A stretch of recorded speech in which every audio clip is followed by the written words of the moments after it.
Hello guys, welcome to senses of medical science. मेरा नाम है मोहित और इस वीडियो में हम बात करने वाले हैं आयरन डेफिशिएंसी एनीमिया के बारे में। तो बेसिकली मैंने एनीमिया के ऊपर एक इंट्रोडक्शन जो वीडियो थी जिसमें सारे टाइप्स ऑफ एनीमिया वो सब चीज़ें मैंने आपको बताई थी। सारे मैंने जो हमारे आरबीसी के इंडिसेस होते हैं, ये जो एमसीवी, एमसीएच, एमसीएच, सब चीज़ें मैंने एक्सप्लेन की थी उस वीडियो में। तो जिसने वो वीडियो नहीं देखी तो मैं लिंक जो है डिस्क्रिप्शन में दे दूंगा, वो वीडियो पहले देख लेना, उसके बाद इस वीडियो को देखना। आयरन डेफिशिएंसी एनीमिया से रिलेटेड हम बात करने वाले इस वीडियो में। So let's start the video of iron deficiency anaemia. तो सबसे पहला पॉइंट यहाँ पे जो आ जाता है कि ये एक माइक्रोसिटिक हाइपोक्रोमिक एनीमिया है। ठीक है, जब मैंने एनीमिया के टाइप्स बताए तो मैंने आपको बताया एक मैक्रोसिटिक होता है, एक नॉर्मोसिटिक होता है, एक माइक्रोसिटिक होता है। तो माइक्रोसिटिक का मतलब है कि इसमें आरबीसीज जो है उनका साइज छोटा देखने को मिलेगा। हाइपोक्रोमिक का यहाँ पे मतलब है कि इसमें हीमोग्लोबिन कम होगा, तो जो आरबीसी के बीच में जो सेंट्रल पैलोर होता है वो ज़्यादा हो जाएगा। हीमोग्लोबिन कम है तो ज़्यादा पैलोर हमको देखने को मिलेगा आरबीसी के बीच में। तो मतलब कि मैं कहना ये चाह रहा था, जैसे मैं आपको बना के दिखाता हूँ यहाँ पे, इस तरह से मान लो आरबीसी है तो उसके बीच में ऐसा वाइट वाइट प्रेजेंट होता है। जैसे अभी इतना वाइट वाइट प्रेजेंट है, मतलब हीमोग्लोबिन अच्छा खासा है अभी। अगर यही वाइट वाइट अगर जो बीच में ये ज़्यादा हो जाए, जैसे मैं अभी इरेज कर रहा हूँ थोड़ा थोड़ा, ये ऐसे हो जाएगा, तो इसको बोलते हैं हाइपोक्रोमिक, मतलब कि सेंट्रल पैलोर जो है वो ज़्यादा हो गया। तो अभी हम बात करते हैं सबसे पहले इटियोलॉजी के बारे में। तो आयरन डेफिशिएंसी एनीमिया किस वजह से हो रही है, नाम से ही पता चल रहा है किसकी कमी है, आयरन की यहाँ पे कमी होने वाले। तो it is due to deficiency of the iron. उसके अलावा आयरन की कमी है तो क्या हो गया भाई, आयरन की कमी से अनीमिया क्यों हो रहा है? बिकॉज क्योंकि आयरन जो है हमारा वो हीम की सिंथेसिस में मदद करता है, और haem is an important protein for formation of haemoglobin. तो हीम ही नहीं होगा तो हीमोग्लोबिन नहीं बनेगा, और हीम के लिए क्या चाहिए, आयरन चाहिए। आयरन नहीं है तो हीमोग्लोबिन क्या होगा, कम हो जाएगा, जिसकी वजह से अनीमिया होगा, उसको बोलते हैं आयरन डेफिशिएंसी एनीमिया। नेक्स्ट हम बात करते हैं आयरन के मेटाबॉलिज्म के बारे में। तो आयरन का सबसे पहले एब्जॉर्प्शन का होता है, तो हमारे जो आयरन है उसका एब्जॉर्प्शन होता है ड्यूडेनम के अंदर। ठीक है, ड्यूडेनम में आयरन एब्जॉर्ब हुआ। ये जो मैंने बना रखा है डायग्राम जो आपको दिखाई दे रहा है, ये ड्यूडेनम की एक सेल है। ठीक है, उसके अंदर कैसे आयरन जाता है, तो फूड में आयरन प्रेजेंट होता है Fe3 पॉजिटिव की फॉर्म में, बट अंदर ड्यूडेनम के अंदर जाने के लिए Fe3 पॉजिटिव की फॉर्म में वो अंदर नहीं जा सकता, उसको Fe2 पॉजिटिव में कन्वर्ट होना पड़ेगा। वो कन्वर्ट करने में मदद करता है साइटोक्रोम बी रिडक्टेज, ये आपने बायोकेम में पढ़ा होगा। साइटोक्रोम बी रिडक्टेज आयरन को Fe2 पॉजिटिव फॉर्म में कन्वर्ट कर देता है। ये Fe2 पॉजिटिव फिर ड्यूडेनल सेल के अंदर जाएगा। किसकी मदद से, इसके लिए एक ट्रांसपोर्टर चाहिए जिसको हम बोलते हैं DMT1, डाइवेलेंट मेटल ट्रांसपोर्टर 1। तो इसमें मैं आपको अभी पूरा आयरन का मेटाबॉलिज्म में सारी चीज़ें बताऊंगा, एब्सिडीन वगैरह ये सब क्या होते हैं। लेकिन उसकी बात करने से पहले I would like to introduce you with the PW method app. तो हम सबको पता है हमारी जो मेडिकल फ्रेटर्निटी है वो कितना इंपॉर्टेंट रोल प्ले करती है डेली लाइफ में भी, और इंडिपेंडेंस में भी बहुत ही बड़ा रोल प्ले किया था। तो उसी खुशी में PW मेथड लेके आया है हमारे पास 15 अगस्त विद PW, और ये लेके आए हैं सेकंड ईयर एसेंशियल्स बैच पे एक बहुत ही अच्छा offer. Second year essentials batch में आपको क्या क्या मिलेगा, तो ये बेसिकली सेकंड ईयर वाले सेकंड प्रोफ के बच्चों के लिए है, जिसमें आपको लाइव क्लासेस मिलेंगी, मतलब आपको लाइव डेली क्लासेस मिलेंगी। लाइव के साथ साथ सारी की सारी क्लासेस आपको रिकॉर्डेड फॉर्म में भी मिलेंगी। उसके अलावा मतलब आपको 300+ आवर्स ऑफ लाइव लेक्चर्स मिलेंगे, रिकॉर्डेड फॉर्म में भी मिलेंगे। डाउट एंड मेंटरशिप सेशंस भी होंगे, सब्जेक्ट वाइज टेस्ट मिलेंगे, लेक्चर के नोट्स मिलेंगे। उसके अलावा ये जो बैच है इसमें आपको फर्रे क्लासेस भी इंक्लूडेड मिलेंगी। फर्रे क्लासेस में क्या है, फ्रीक्वेंटली आज जो प्रीवियसली जो क्वेश्चंस पूछे जाते हैं हमारे प्रोफ एग्जाम्स में, वो सारे क्वेश्चंस को कंपाइल करके बना रखा है फर्रे क्लासेस, वो भी आपको इसी में इंक्लूड मिलेंगी, इसी बैच में। और रैपिड रिवीजन वाली वीडियोस भी आपको मिलेंगी। मान लो किसी को जल्दी जल्दी सब कुछ रिवाइज करना एग्जाम से पहले, तो रैपिड रिवीजन भी मिलेगा। ये सारी चीज़ें जो मिलेंगी इसमें आपको 3 जो टीचर्स जो है, डॉक्टर रंजीत सर पैथो के, डॉक्टर ममता मैम माइक्रो की, and doctor Siraj sir pharmacology के, ये तीनों टीचर्स आपको पढ़ाएंगे जो कि अपने अपने फील्ड में बहुत ही अच्छे टीचर्स हैं। तो अभी जाके आप ऐप का लिंक जो मैं डिस्क्रिप्शन में दे दूंगा। और सबसे मेन बात जो है कि ये सब चीज़ आपको मिलेंगी सिर्फ ₹4978। जो ऑफर अभी चल रहा है 11,999 इसका मेन प्राइस है, बट ऑफर के बाद ही आपको मिलेगा 4,978। उसके अलावा अगर आप यूज़ करते हो कोड EOMS 2024 तो आपको मिलेगा एक्स्ट्रा 5% डिस्काउंट, मतलब 4978 से भी 5% एक्स्ट्रा डिस्काउंट आपको मिलेगा अगर आप यूज़ करते हो कोड EOMS 2024। तो लिंक मैं डिस्क्रिप्शन में दे दूंगा, अभी जाके डाउनलोड करो PW मेथड ऐप और फायदा उठाओ इस ऑफर का। Happy Independence Day to all. तो हम यहाँ पे बात कर रहे थे आयरन के मेटाबॉलिज्म के बारे में। मैंने आपको बताया था कि आयरन जो Fe3 पॉजिटिव की फॉर्म में सेल के अंदर, ड्यूडेनल सेल के अंदर नहीं जा सकता है। उसको Fe2 पॉजिटिव में कन्वर्ट करने का काम किसने किया था, उसको 2 पॉजिटिव में कन्वर्ट किया साइटोक्रोम बी रिडक्टेज ने। उसके बाद Fe2 पॉजिटिव की फॉर्म में वो ड्यूडेनल सेल के अंदर गया, और अंदर जाने में जो ट्रांसपोर्टर था वो जो था DMT1, जिसका फुल फॉर्म है डाइवेलेंट मेटल ट्रांसपोर्टर 1। इसने हेल्प की।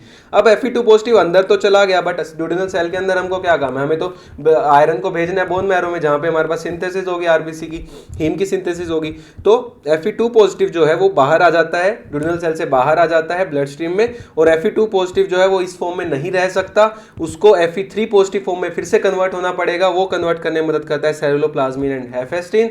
उसके अलावा जो ब्लड में जब वो चलता है तो उसको किसी के साथ जुड़ के चलना पड़ेगा, अकेला नहीं चल सकता Fe3 पॉजिटिव भी।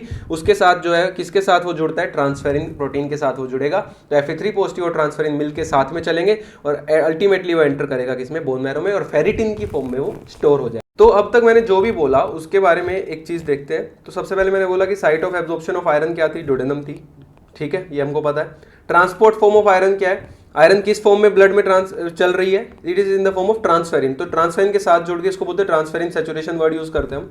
तो ट्रांसफेरिन की फॉर्म में वो चलता है ब्लड में। उसके अलावा स्टोरेज फॉर्म ऑफ आयरन क्या है, स्टोरेज फॉर्म जो स्टोर होता है हमारा आयरन, जो जिस फॉर्म में स्टोर होता है वो होती है फेरिटिन। तो फेरिटिन की फॉर्म में स्टोर होता है। और आयरन के मेटाबॉलिज्म को रेगुलेट कौन करता है, तो रेगुलेट करने में हेल्प करता है हेप्सिडिन। तो हेप्सिडिन जो है वो रेगुलेटर है आयरन का। हेप्सिडिन करता क्या है, तो अगर आप यहाँ पे देखोगे मैंने दिखा भी रखा है, हेप्सिडिन जो है वो इसको इनिबिट करता है, मतलब आयरन ड्यूडेनम से जो बाहर ब्लड में जा रहा था उसको इनिबिट कर देता है वो। यहाँ पे किसकी मदद से जा रहा था मैं आपको बताना भूल गया, Fe2 पॉजिटिव जो था वो ड्यूडेनम से बाहर गया था, किसकी मदद से, फेरोपोर्टिन उसमें हेल्प करता है। फेरो जो है, फेरोपोर्टिन जो है वो हेल्प करता है उसको बाहर भेजने में। ये हेप्सिडिन क्या करता है, इसी फेरोपोर्टिन को ही इनिबिट कर देता है, जिसकी वजह से आयरन जो है वो पोर्ट नहीं हो पाएगा, ब्लड में जा ही नहीं पाएगा वो, मतलब आयरन की एब्जॉर्प्शन को इनिबिट कर रहा है एक तरह से। तो हेप्सिडिन दो चीजें करता है, एक तो वो इनिबिट करता है आयरन की एब्जॉर्प्शन को, दूसरा वो इनिबिट करता है release of the iron from the ferritin, मतलब कि जो हमारा स्टोरेज फॉर्म है आयरन की फेरिटिन, अगर आयरन बाहर से हम कम हो, डाइट में मान लो आयरन आप कम ले रहे हो या फिर आयरन का एब्जॉर्प्शन कम हो रहा है, तो फेरिटिन तो है ना, उसमें तो आयरन स्टोर था, बट ये क्या करता है, फेरिटिन से जो आयरन निकलता है, फेरिटिन जो है अपने स्टोरेज फॉर्म से जो आयरन निकालता है उसको निकलने नहीं देगा। मतलब आयरन आएगा ही नहीं, ना फेरिटिन से आएगा, ना ही डाइट से आएगा, ना ड्यूडेनम से एब्जॉर्ब हो रहा, ना फेरिटिन से आ रहा, तो अल्टीमेटली आयरन जो है वो कम हो जाएगा। तो हेप्सिडिन इस तरह से रेगुलेट करता है आयरन के मेटाबॉलिज्म को। जब आयरन ज्यादा हो जाता है तो हेप्सिडिन काम आता है, और हेप्सिडिन अगर ज्यादा हो जाए तो वो इस तरह से अपना काम करेगा, ठीक है। ये हम अनीमिया ऑफ क्रोनिक डिजीज में हम पढ़ने वाले हैं, ये वाली चीज़ नेक्स्ट जो अनीमिया पढ़ेंगे उसमें हेप्सिडिन का ही मेन रोल होता है। उसमें हेप्सिडिन ज़्यादा होने लग जाता है, बढ़ जाता है, तो बढ़ने के कारण आयरन जो है वैसे ही कम हो जाता है। अब बात करते हैं हम pathogenesis of the iron deficiency anaemia. तो बेसिकली 3 स्टेज होती है आयरन डेफिशिएंसी अनीमिया में। नंबर 1 इज आयरन डिप्लीशन, ठीक है, number 1 stage is iron depletion, number 2 iron deficient erythropoiesis and number 3 is iron deficiency anaemia. तो डायरेक्ट ये नहीं कि आज आयरन कम लिया कल अनीमिया हो जाएगा, ऐसा कुछ नहीं होता है। तो सबसे फर्स्ट स्टेज जो है वो है आयरन डिप्लीशन की स्टेज। इसमें क्या होता है, इसमें iron is adequate to maintain the normal haemoglobin level, मतलब आयरन कम हुआ है बट हमारी बॉडी में इतने आयरन के स्टोर्स थे कि हीमोग्लोबिन जो है वो नॉर्मल है, हीमोग्लोबिन अभी बन रहा है ठीक ठाक, बस सीरम का जो फेरिटिन है वो कम होने लग जाएगा। क्यों, बाहर से आयरन कम ले रहे हैं, डाइट में आयरन कम जा रहा है हमारे, तो फेरिटिन जो था, जो स्टोरेज फॉर्म थी वो टूटने लग जाएगी आयरन बढ़ाने के लिए, तो इस वजह से फेरिटिन जो है वो कम हो जाता है, बट बाकी सब चीज़ें जो थी वो सब नॉर्मल रहती है फर्स्ट स्टेज में। Second stage is iron deficient erythropoiesis. तो फेरिटिन कब तक काम चलाएगा, फेरिटिन भी कभी ना कभी तो खत्म हो जाएगा ना, तो वो वाले स्टोर्स ऑफ द आयरन भी खत्म हो गए। अब इस स्टोर्स भी कम हो गए तो सीरम आयरन जो है वो कम होने लग जाएगा। सीरम आयरन कम होगा तो ट्रांसफेरिन सैचुरेशन भी कम होने लग जाएगी, ट्रांसफेरिन के साथ जो चल रहा था वो भी कम होगा, बट अभी भी कोई अनीमिया नहीं हो रहा है। सेकेंड स्टेज में भी अभी तक अनीमिया नहीं हुआ है, आयरन कम होना शुरू हो गया हर जगह से, बट अनीमिया अभी तक नहीं हुआ है। बोन मैरो में अगर हम देखेंगे तो बोन मैरो में आयरन डेफिशिएंट इरिथ्रोपोइसिस हो रही है, मतलब आयरन की कमी के कारण जो है वो वाली इरिथ्रोपोइसिस हो रही है जिसमें हीमोग्लोबिन अच्छे से नहीं बनेगा, तो आयरन डेफिशिएंट इरिथ्रोपोइसिस मिलेगी बोन मैरो देखने में। उसके अलावा जो थर्ड स्टेज है वो आयरन डेफिशिएंसी अनीमिया प्रॉपर है, जिसमें क्या होगा, अनीमिया हो जाएगा, अनीमिया प्रेजेंट मिलेगा। सबसे पहले क्या होता है, अगर आप यहाँ पे देखोगे तो सबसे पहले मॉर्फोलॉजिकली अगर आप देखोगे आरबीसी को, सबसे पहले आरबीसी का साइज जो है वो कम होगा, जिसको बोलते हैं माइक्रोसिटिक वर्ड यूज करेंगे, और उसके बाद क्या होगा, धीरे धीरे सेंट्रल पैलोर जो है वो बढ़ने लग जाएगा, जिसको बोलते हैं हाइपोक्रोमिक। तो माइक्रोसिटिक हाइपोक्रोमिक जो मैंने बोला था वो इसीलिए था क्योंकि पहले आरबीसी का साइज कम होता है, बाद में जो है हीमोग्लोबिन कम होने लग जाता है, तो बाद में हाइपोक्रोमिक वर्ड भी हम जोड़ देते हैं। तो नेक्स्ट हमारे पास आ जाता है यहाँ पे लैब फाइंडिंग्स, मतलब कि हमें पता कैसे चलेगा कि आयरन डेफिशिएंसी अनीमिया ही है। तो हम क्या करेंगे, हम ब्लड टेस्ट करेंगे पेशेंट का। तो ब्लड टेस्ट में हमको क्या क्या चीज़ें देखने को मिलेंगी, ब्लड टेस्ट में हमको हीमोग्लोबिन, सबसे पहला पॉइंट तो सिंपल सी बात है, अनीमिया है तो हीमोग्लोबिन जो है वो कम मिलेगा, ठीक है। हीमेटोक्रिट या फिर जो पैक्ड सेल वॉल्यूम होता है वो भी कम मिलेगी। अब हम बात करते हैं आरबीसी के इंडिसेस के बारे में। तो मैंने बोला आरबीसी का साइज जो है वो छोटा हो रहा है, तो एमसीवी क्या होगा, कम होगा। जिसको एमसीवी एमसीएच के बारे में नहीं पता तो ये सब चीज़ पिछली वीडियो में बताई थी, वहाँ पे जाके देख लेना, अभी पूरा एक्सप्लेन करूँगा तो बहुत लंबी वीडियो हो जाएगी। तो एमसीवी क्या हो रहा है, कम हो जाएगा क्योंकि साइज छोटा हो रहा है। साइज छोटा होने के साथ साथ हीमोग्लोबिन भी कम हो रहा था, तो हीमोग्लोबिन कम होने की वजह से क्या होगा, मीन कॉर्पस्कुलर हीमोग्लोबिन भी कम हो जाएगा, तो एमसीएच भी कम। एमसीएच कम, साथ में हीमोग्लोबिन कम है तो हीमोग्लोबिन की कंसंट्रेशन भी कम हो जाएगी, तो एमसीएचसी भी यहाँ पे कम हो जाएगा। बस एक चीज जो है वो बढ़ती है आयरन डेफिशिएंसी एनीमिया में, that is your red cell distribution width, RDW. Red cell distribution width क्या थी, मैंने आपको बताया था कि डिफरेंस जो वेरिएशन होता है साइज ऑफ द आरबीसी में, कोई आरबीसी छोटा कोई बड़ा, ये जो अलग अलग साइज देखने को मिलेगा आरबीसी का, उसको हम बोलते हैं आरडीडब्ल्यू। तो कहीं भी डिफरेंस इन साइज मिलेगा तो आरडीडब्ल्यू बढ़ता ही है। तो आयरन डेफिशिएंसी एनीमिया में क्या होगा, कभी पेशेंट ने ज्यादा इंटेक ऑफ आयरन कर लिया तो अच्छे आरबीसी बन जाएंगे, कभी कम होगा तो आरबीसी अच्छे नहीं बनेंगे, तो साइज छोटा बड़ा होगा जिसकी वजह से आरडीडब्ल्यू जो बढ़ जाएगा। और इस साइज का जो वेरिएशन है इसके लिए एक वर्ड यूज करते हैं, दैट इज एनआइसोसाइटोसिस, तो ये वर्ड भी याद रखना।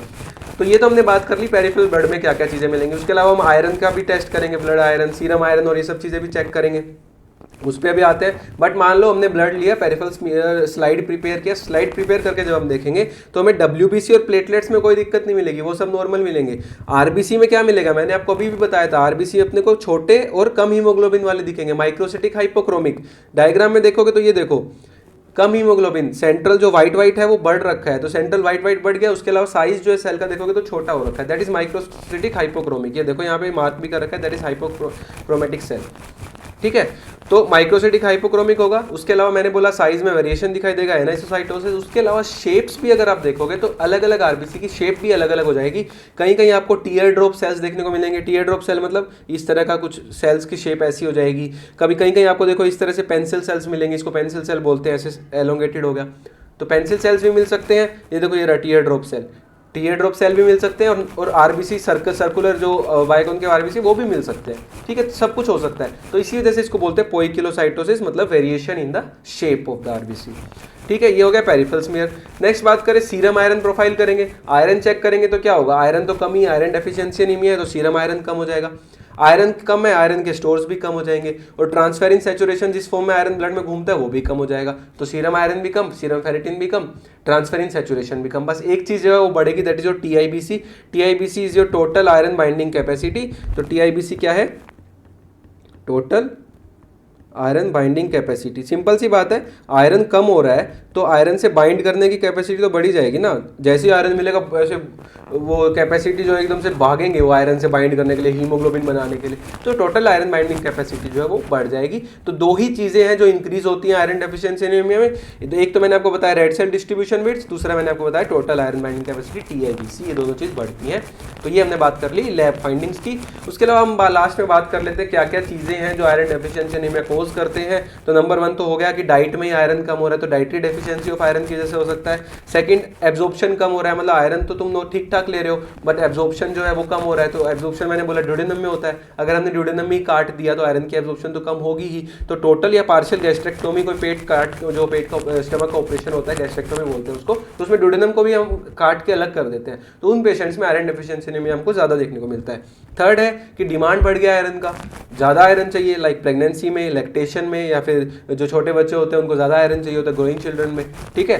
फोर्थ रीजन है क्रोनिक ब्लड लॉस, कि ब्लड लॉस बहुत ज्यादा हो रहा है तो आयरन डेफिशिएंसी एनीमिया होगा ही होगा। तो इसके कॉजेज हो जाते हैं पेप्टिक अल्सर्स, गैस्ट्रिक कैंसर में हो सकता है, ब्लीडिंग हो रही है अंदर ही अंदर, रीनल ट्यूमर्स में हो सकता है, कोई भी कैंसर, कोलोनिक कैंसर में भी हो सकता है, हिमोरॉइड्स हो रहा है किसी को, बवासीर में भी हो सकता है, ठीक है। अब बात करते हैं मोस्ट स्पेसिफिक टेस्ट की बात करें तो आयरन डेफिशिएंसी एनीमिया को डायग्नोस करने के लिए सबसे स्पेसिफिक टेस्ट, हम तो देखो ब्लड टेस्ट से पता कर लेते हैं बट ये किया नहीं जाता, बट बोला जाता है थ्योरेटिकल पर्पस के लिए, तो वो है बोन मैरो एस्पिरेट बायोप्सी। जब हम बोन मैरो से एस्पिरेट करेंगे और उसमें पर्ल स्टेन, आयरन को स्टेन करने के लिए स्पेशल स्टेन होता है पर्ल स्टेन या प्रूशियन ब्लू स्टेन, वो जब हम करेंगे तो हमें टेस्ट में कोई आयरन नहीं दिखाई देगा, आयरन है ही नहीं, तो टेस्ट विल शो नथिंग, मतलब कोई भी आयरन हमको इस टेस्ट में दिखाई नहीं देगा। तो यही हमारे पास है बोन मैरो एस्पिरेट बायोप्सी वाला टेस्ट। तो इस वीडियो में मैंने पूरा आयरन डेफिशिएंसी मैं आपको बता दिया। तो अगर आपको वीडियो अच्छी लगे तो प्लीज वीडियो को लाइक करना, चैनल को सब्सक्राइब करना एंड वीडियो को शेयर कर देना। Thank you so much for watching, मिलते हैं जल्दी नेक्स्ट वीडियो में, तब तक के लिए बाय।